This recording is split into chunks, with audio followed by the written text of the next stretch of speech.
Welcome back to Xylem learning. മക്കളെ, ഞാൻ ഇന്ന് വന്നിട്ടുള്ളത് നമ്മുടെ സൗണ്ട് ശബ്ദം എന്ന് പറഞ്ഞ ചാപ്റ്ററിൽ നിന്ന് നമ്മൾ അറിഞ്ഞിരിക്കേണ്ട പ്രധാനപ്പെട്ട ക്വസ്റ്റ്യൻസ് ഡിസ്കസ് ചെയ്യാൻ വേണ്ടിയിട്ടാണ്.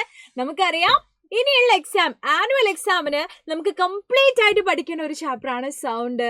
അടുത്ത ചാപ്റ്റർ സ്റ്റാറ്റിക് ഇലക്ട്രിസിറ്റി, സ്ഥിത വൈദ്യുതി എന്ന് പറയുന്ന ചാപ്റ്റർ ഒക്കെ അല്ലേ. അപ്പം അതിൽ നിന്നുള്ള ക്വസ്റ്റ്യൻസ് ഒക്കെയാണ് ഇനി നമ്മൾ കൂടുതൽ കോൺസെൻട്രേറ്റ് ചെയ്യേണ്ടത്. അപ്പോൾ ഇനിയുള്ള കോണ്ടന്റ് വീഡിയോസിലും ലൈവ് വീഡിയോസിലൊക്കെ നമുക്ക് ആ ക്വസ്റ്റ്യൻസ് പ്രതീക്ഷിക്കാം. സോ ഇന്നത്തെ ക്വസ്റ്റ്യൻസ് നമുക്ക് നോക്കാം അല്ലെ, എന്തൊക്കെയാണെന്ന്. നമുക്കൊരു ചിത്രം തന്നിട്ടുണ്ട്. ഈ ഒരു ചിത്രം നമ്മുടെ ടെക്സ്റ്റ് ബുക്കിലുള്ള ചിത്രമാണ് ഗൈസ് അല്ലെ. ഇതിനെ കുറിച്ചിട്ടാണ് നമ്മളോട് ചോദിച്ചിരിക്കുന്നത്. ഈ ഉപകരണം എന്താണ്? ഇതാണ് സോണാർ. അപ്പൊ നിങ്ങൾ ഇങ്ങനെയുള്ള ക്വസ്റ്റ്യൻസ് ഒക്കെ കാണുന്ന സമയത്തെ ഞാൻ പറയാൻ നിങ്ങളെ വെയിറ്റ് ചെയ്യണ്ട, നിങ്ങൾ ഇതിന്റെ ആൻസർ ചെയ്ത് നോക്കണം കേട്ടോ. എന്നിട്ട് ഞാൻ പറയുമ്പോൾ അത് കറക്റ്റ് ആണ് നിങ്ങൾ പറയണം. ഓക്കെ, അപ്പൊ സോണാർ ആണ് അല്ലേ. ഇനി ഇതിന്റെ ഉപയോഗം, ഇത് നമ്മൾ എന്തിനാണ് ഉപയോഗിക്കുന്നത്?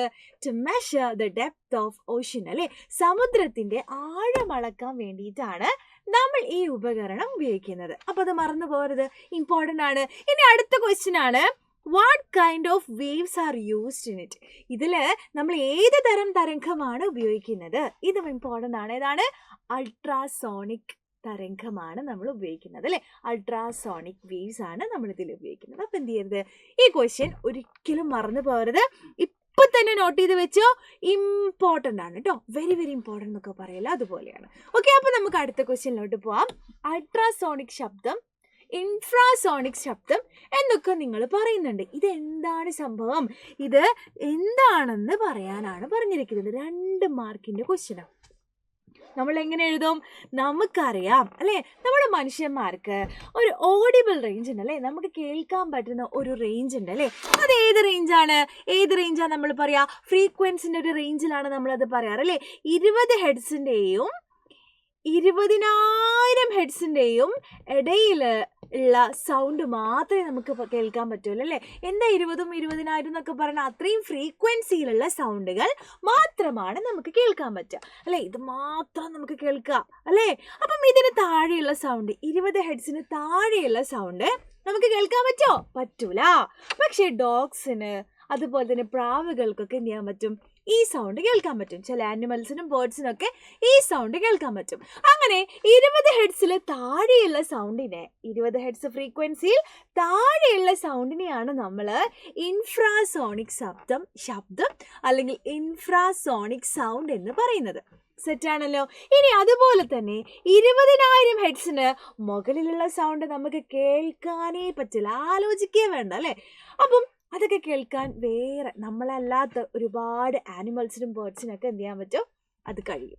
അപ്പോൾ ഇതിന് മുകളിലുള്ള സൗണ്ട്, 20,000 ഹെഡ്സിന് മുകളിലുള്ള സൗണ്ടിന് നമ്മൾ പറയുന്ന പേരാണ് അൾട്രാസോണിക് സൗണ്ട് എന്നാണ് പറയാം. സെറ്റാണല്ലോ. അപ്പം അത് നമ്മൾ എന്ത് ചെയ്തു? പഠിച്ചു കഴിഞ്ഞു. സോ അടുത്ത question very very very important ആണ്. ഒരുപാട് തവണ ചോദിച്ചിട്ടുള്ള ക്വസ്റ്റ്യൻ ആണ്. എന്താണ്? ശബ്ദമലിനീകരണം, നമ്മുടെ നോയ്സ് പൊല്യൂഷൻ കുറയ്ക്കാൻ കുറച്ച് മാർഗങ്ങൾ നിർദ്ദേശിക്കുക. സെറ്റാണല്ലോ. ഇത് എന്താ പറയുക, ഇങ്ങനെ ഒരു ക്വസ്റ്റ്യൻ വന്നു കഴിഞ്ഞാൽ നമ്മൾ പഠിക്കുന്ന സമയത്ത് ചിലപ്പോൾ ഈ ക്വസ്റ്റ്യൻ അല്ലെങ്കിൽ ഈ ഒരു പേജ് വരുമ്പോൾ പിന്നെ ഇതൊക്കെ എനിക്ക് അറിയാം, എഴുതാൻ അറിയുന്നതാണ്, അതാണ് ഇതാണെന്നൊക്കെ പറഞ്ഞ് നമ്മൾ എന്ത് ചെയ്യും? അങ്ങോട്ട് വായിക്കാതെ വിടും. പക്ഷേ എക്സാമിന് എത്തുമ്പോഴായിരിക്കും ചിലപ്പോൾ ഒരു 3 മാർക്കിൻ്റെ ക്വസ്റ്റ്യൻ ആയിട്ട് അത് ചോദിക്കുമ്പോൾ 3 റീസൺസ് എങ്കിലും എഴുതണ്ടേ.